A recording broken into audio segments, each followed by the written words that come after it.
Bonjour à tous, nouvelle vidéo sur ce petit mois, donc on est fin novembre, on va faire un petit récap de mon portefeuille sur les foncières cotées, comme d'habitude via le site AllRate, vous avez toutes les informations dans la description, c'est selon moi le meilleur site pour étudier les foncières cotées. On a quelques petites nouveautés comme on peut gentiment checker sur ces 30 derniers jours. Ce qui marche très bien, c'est le healthcare en ce moment, plus 10%, ce qui est vraiment considérable. Attention toutefois aux valorisations, hein, on commence vraiment à payer ça très très cher. Est-ce qu'aujourd'hui on aura une demande aussi importante avec des revenus toujours aussi importants, quasiment à 2 chiffres? Attention. Et puis on a d'autres secteurs qui souffrent davantage, comme la partie quand même data center, pareil, qui se valorise selon moi, c'est quand même un petit peu trop cher. Ce que je vous propose également de voir, pareil dans un second temps, c'est d'étudier donc les REITs les plus populaires. Je pense que ça peut être intéressant. Soit je vais commencer sur 1 an, soit sur 30 jours. Peut-être sur 1 an je ferai, dans un premier temps. On a quand même étudié la majorité, hein, ici des foncières cotées sur cette chaîne. Donc n'hésitez pas encore une fois à regarder les vidéos. Si vous avez des questions quoi, n'hésitez pas dans les commentaires, c'est avec plaisir que j'y répondrai. On va voir le petit portefeuille de suite. Alors, qu'est-ce qui se passe concrètement? Pareil, je mettrai si vous voulez en insertion mes positions, mais sachant qu'aujourd'hui j'ai également complété donc ces foncières cotées avec la partie Share Acquires, la partie donc Share Acquisition, qui pour l'instant j'investis davantage dans celui-ci que dans les foncières cotées, compte tenu aujourd'hui des valorisations. Voilà, je considère qu'il y a vraiment des opportunités, hein, au niveau des Share Acquisition en ce moment. Encore une fois, c'est mon point de vue, hein, par rapport aux valorisations et aux perspectives de croissance face aux foncières cotées. Donc qu'est-ce qui s'est passé, hein, par rapport au mois dernier? C'est que j'ai vendu en fait Realty Income. Realty Income, pourquoi j'ai vendu? Parce que c'est vrai que c'est une jolie boîte, une jolie structure, la majorité des gens en possèdent. Principalement pour le dividende, qui est selon moi sûr, qui est croissant, on est sur du triple net. Mon premier point, c'est la croissance du yield du dividende, qui est relativement faible. Bon, pour moi, l'ensemble des indicateurs sont très bons, hein, rien à redire. Peut-être dette ou assets, mais bon, dans la limite, ça va pour l'instant. Moi, ce qui me ferait un petit peu, c'est qu'on arrive à un stade où on est tellement gros qu'on commence un petit peu à faire des acquisitions et investir un petit peu partout. Alors c'est bien, il y a une certaine diversification, mais on a quand même, pour moi, sur du long terme, on est en train de casser un petit peu de la performance. Voilà, je préfère me concentrer sur des entreprises qui sont spécialisées sur un domaine en question, hein, comme le freestanding, et pas forcément partir sur de l'industrial. Voilà, industrial, je préfère avoir, par exemple, Rexford, je préfère avoir Terreno qui est beaucoup trop cher, mais voilà, des boîtes qui sont spécialisées sur la classe d'actifs. Là, on commence à être un petit peu généraliste et on est également dans plusieurs pays, donc ça me freine un petit peu. Donc c'est un de mes choix, hein, ça a été justement de vendre cette position pour d'un côté allouer mon capital sur d'autres valeurs, mais plutôt sur la partie sur acquisitions. Au passage, m'effoncer avec ma stratégie sur le portefeuille que je suis en train de constituer, hein, pour la chaîne également pour les personnes qui me soutiennent sur Patreon. L'ensemble des foncières cotées dépassera pas selon moi 20% à peu près du portfolio, voilà, 20%. Donc ça reste quand même une partie infime. Toutefois, ces 20% qui sont quand même importants et c'est bien d'être diversifié. Je trouve que j'ai encore un petit peu trop de foncières cotées, hein, j'aimerais bien en épurer. Ma première position, ce sera toujours Alexandria, excellente valeur pour moi, qui souffre aujourd'hui, mais ça reste une très belle opportunité sur du long terme. Il faut qu'on attende le conference call en décembre par rapport aux investisseurs. J'ai un petit peu peur, enfin peur, moi ça me dérangerait pas, mais je sais que pour certains ça risque un peu d'être rédhibitoire, mais de couper le dividende. On a un yield à 10, 10 c'est juste trop, enfin c'est trop important. Put ratio on est très bon, mais on pourrait le réduire, j'ai envie de vous dire, pour regarder cet argent, pour pourquoi pas augmenter, encore une fois, créer la valeur via aujourd'hui d'autres actifs, ou peut-être éviter la partie dette ou EBITDA.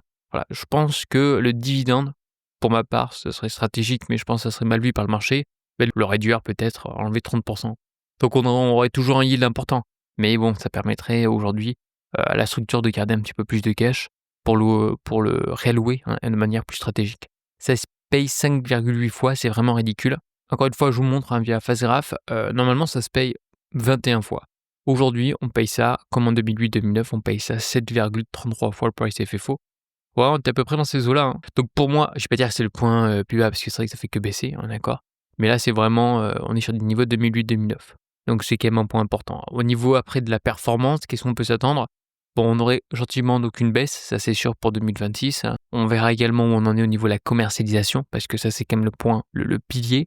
Et puis après, on repartirait sur du 4%, on sera à 5,37. On reviendrait sur des niveaux de 2018 à peu près, voilà, 5,27 ou 2002-2009, voilà, à 5,51. Mais voilà, grosso modo, on reviendrait à l'époque, on paye ça 25 fois, 26 fois, on paye ça 7 fois. Donc dans une perspective de long terme, encore une fois, je sais que la majorité des gens sont impatients. L'important, c'est pas d'aller forcément en cours de bourse, c'est que vous ayez en tête, que vous gardez en tête que vous avez une partie d'entreprise et que celle-ci a investi dans les plus beaux actifs sur les méga campus américains, sur la partie notamment life science, il faut du temps. Donc vous inquiétez pas sur ce point-là. De toute façon, je vous ferai des vidéos dès qu'il y a un petit update sur cette foncière en question. Après, on continue. WDP, pareil, très très belle boîte. Je continue. Je trouve que 2 boîtes en Europe, donc je pense que je vais la garder. Hein. Jolie boîte sur la partie logistique. Rexford, pour moi, c'est pareil, toujours très intéressant. Le prix a quand même un petit peu remonté, hein, parce que je suis dans le positif. Donc pareil, comme WDP, on va voir ça de suite. Rose de Pau, voilà, on paye ça. Ouais, je suis obligé de mettre le PE, parce que bon, le site en question, c'est pas PE 14 fois. Bon voilà, c'est pour moi une fair value. Hein. Si ça intéresse un petit peu plus bas, on est bien d'accord, mais voilà, ça me semble intéressant sur du long terme. Normalement, ça se paye 17 fois, on est aujourd'hui à 14 fois.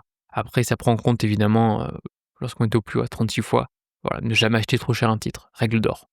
Et après, on continue avec Rexford. Par contre, là, on va être sur le price à FFO. Et on paye ça aujourd'hui, pas que 20 fois. Voilà, ça commence à être important, 20 fois, quasiment 21.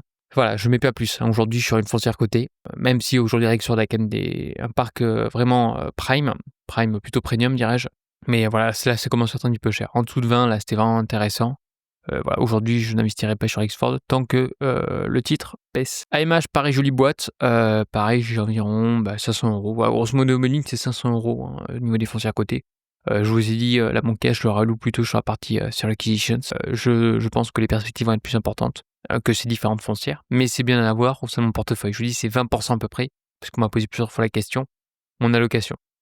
AMH, pareil, très très jolie boîte, hein, que je n'hésiterai pas à en reprendre, parce que je trouve la partie résidentielle a bien chuté aujourd'hui. On paye ça 19 fois.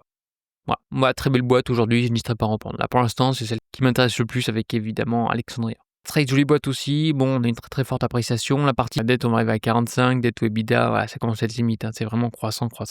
Donc attention, si la boîte commence à être trop endettée, je n'hésiterai pas à sortir ma position sur cette valeur en question, même si c'est vraiment une très très jolie entreprise en tout cas sur la partie retail. Voilà, ça se paye 14 fois. Normalement, ça se paye le price, on va dire average moyen, 18 fois. Voilà, en dessous de 15 pour moi, vu la petite. Enfin, c'est une petite structure et quand même de la croissance, ça m'intéresse. Évidemment qu'il y a d'autres foncières dans le retail dans lesquelles j'ai un petit peu plus d'attrait, mais qui sont vraiment beaucoup trop chères. Hein. À chaque fois, je vous la mentionne, mais moi, c'est celle qui m'intéresse. Ça va être Agri Realty. Mais bon, ça se paye 18 fois, quoi, quasiment 17,48. Trop cher. Je garde jolie boîte, pas mal du tout. Pareil, toujours dans la partie stockage en Europe. Hein, c'est la foncière la plus importante. Ça se paye 18 fois, hein, donc c'est quand même un petit peu cher, mais bon, on a quand même un peu de croissance. Bon, pour moi, en dessous de 20, genre de valeur, je pense que ça peut être intéressant sur du long terme. Par contre, à 15, voilà, 15 pour moi, je n'hésiterai pas à ajouter encore une fois un peu de cash sur cette position en question. Voilà. Parce que ce jour, voilà, je trouve que c'est une belle foncière avec de bons fondamentaux. On va revenir, voilà. Bon, dividende, c'est pas des foncières à dividendes, la partie self-storage, hein, c'est plutôt sur la croissance, on est bien d'accord. Et la partie IPO, parce qu'elle est quand même assez récente. Et il nous faut garder en tête qu'on a quand même Public Storage, la plus grosse foncière aux États-Unis, qui détient quand même des parts dans celle-ci. Donc on a la croissance, pour tout regarder, le développement du pipeline, taux d'occupation, on n'oublie pas, on est quand même sur du self-storage, donc on aura en aucun cas un taux d'occupation à 90%, 95%, c'est quand même relativement rare. Qu'est-ce qu'il faut regarder d'autre? Évidemment, la croissance, les prépare cher. Regardez surtout l'évolution du prix et le taux d'occupation, c'est quand même des points importants aujourd'hui analysés sur ce genre de structure. Mais moi, en tout cas, ça m'intéresse sur du long terme, parce que je pense que c'est une classe d'actifs qui a beaucoup de potentiel, en toute honnêteté. Surtout aujourd'hui, où je me rends compte que les commerçants dans des villes moyennes payaient plus de 1 000 € un loyer pour une visibilité qui est moindre, sachant qu'aujourd'hui, que si on est dans un box de stockage, comme par exemple Shurgard, et on met les 1 000 € sur Internet, on a plus de visibilité. Donc je sais qu'il y a quand même... je pense que ça risque potentiellement de changer quand même la donne, encore une fois, sur une vision moyen-long terme. On va terminer par Besta, on part au Mexique. Boîte qui a bien performé, à chaque fois je la loupe, celle-là c'est incroyable. Alors on va peut-être sortir le graphique sur celui-ci, je pense. Ouais, on va sortir le graphique. Comme vous savez également que j'ai... faudrait que je vous tourne une vidéo là sur la partie watchlist, sur les foncières qui m'intéressent. Donc je reviens, graphique. Juste avant de terminer, n'hésitez pas encore une fois à rejoindre notre groupe sur Patreon. Hein. J'essaie en tout cas de vous envoyer, de créer j'essaie de créer au moins une publication par semaine pour vous créer de la valeur, hein, que ce soit par exemple Choice Acquisition, donc Constellation Software, Topicus, Lumine, Vitech, Il y a pas beaucoup d'infos sur ces boîtes-là en question, mais ça reste quand même de très belles boîtes selon moi. Pareil, le guide complet, des analyses sur les stock acquisitions, encore une fois des sondages. Bon, ça va arriver étape par étape, donc n'hésitez pas à rejoindre, c'est entièrement gratuit. Donc Besta Corporation, très belle boîte. Alors je vais peut-être le mettre en monthly. Ouais, voilà, monthly. Bon voilà, c'est une belle boîte avec pour moi un support, hein, que je trace en vert. À chaque fois, je loupe, ces opportunités. C'est une boîte pareil en partie logistique, pas très chère avec des bons fondamentaux et de jolis locataires. Donc voilà, donc là j'aurais dû potentiellement remettre un petit soupçon. Voilà, surtout qu'il y avait une sorte de petite résistance juste ici, je vais vous la tracer. Enfin résistance, un petit support. Donc là c'était intéressant et là c'est en train de construire, donc à voir qu'est-ce que ça va donner. Mais voilà, moi c'est une jolie boîte en termes de devises, de géographie. Les actifs c'est sur la logistique parce que les fondamentaux sont bons selon moi. Alors attention, c'est pas vraiment le statut d'une foncière cotée, d'où aujourd'hui on n'est pas sur la bonne comptabilité d'après Allrate, mais c'est vraiment une foncière qui détient en fait des entrepôts. Non, on n'a pas la présentation, c'est dommage. J'aurais bien voulu vous montrer la présentation. Bon, c'est pas grave. En tout cas, moi, c'est une foncière qui m'intéresse, que je n'hésiterai pas à gentiment à augmenter proportionnellement aux autres valeurs au sein de mon portefeuille. Sur les 30 derniers jours, qu'est-ce qui a performé? Bon, évidemment, Alexandria grosse chute. Et c'est plutôt, justement, c'est Besta qui a pris quasiment 2,6%.